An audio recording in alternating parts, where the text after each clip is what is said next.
తపస్సు చేయడం వల్ల ఏం కలుగుతుంది అంటే ఈశ్వరానుగ్రహం ప్రాప్తిస్తుంది. ఆ ఈశ్వరానుగ్రహం ప్రాప్తించడమే ఏది వైదికమైనటువంటి కోరికో ఆ కోరికకి ప్రతిబంధకంగా నిలబడినటువంటి పాపము తొలగిపోవడానికి హేతు అవుతుంది. అందుకని ఆయన అక్కడ భార్యలతో కలిసి తపస్సు చేశాడు. భృగు మహర్షి అక్కడికి వచ్చి అన్నారు, నేను నిన్ను అనుగ్రహించాలనుకుంటున్నాను కాబట్టి నీకు వరం ఇస్తున్నాను. నీకు 2 భార్యలు, ఒక భార్య యందు వంశకర్త అయినటువంటి కుమారుడు జన్మిస్తాడు, వేరొక భార్యకి మహోత్సాహవంతులు అధిక సంతానము జన్మిస్తారు. కాబట్టి నీవు బెంగ పెట్టుకోక్కర్లేదు అన్నాడు.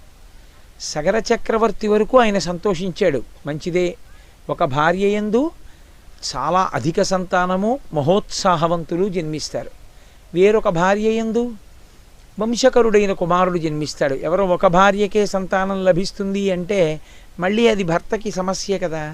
అలా కాకుండా 2 భార్యలకి సంతానం కలుగుతారు అని సంతోషించాడు.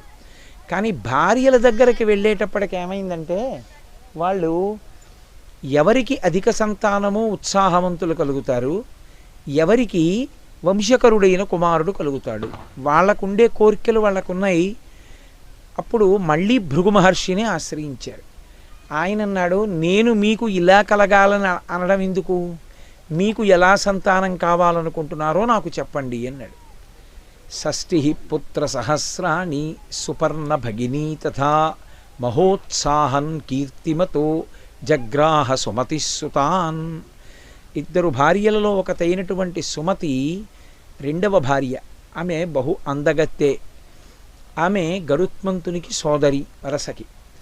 ఆమె భృగు మహర్షిని వరమడిగింది, నాకు అధిక సంతానం కావాలి, అధిక సంతానంతో పాటుగా వాళ్ళు మహోత్సాహవంతులైనటువంటి వారు కావాలి. ఈ మహోత్సాహం అన్న మాటే కొంప ముంచేసింది.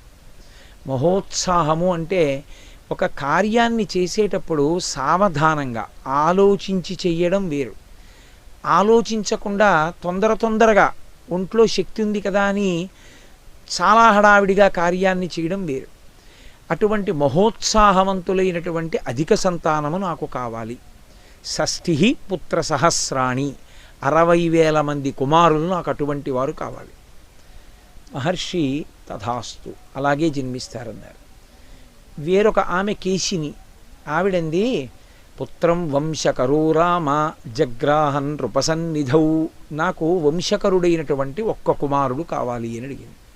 తథాస్తు, నీకు అలాగే జన్మిస్తాడు.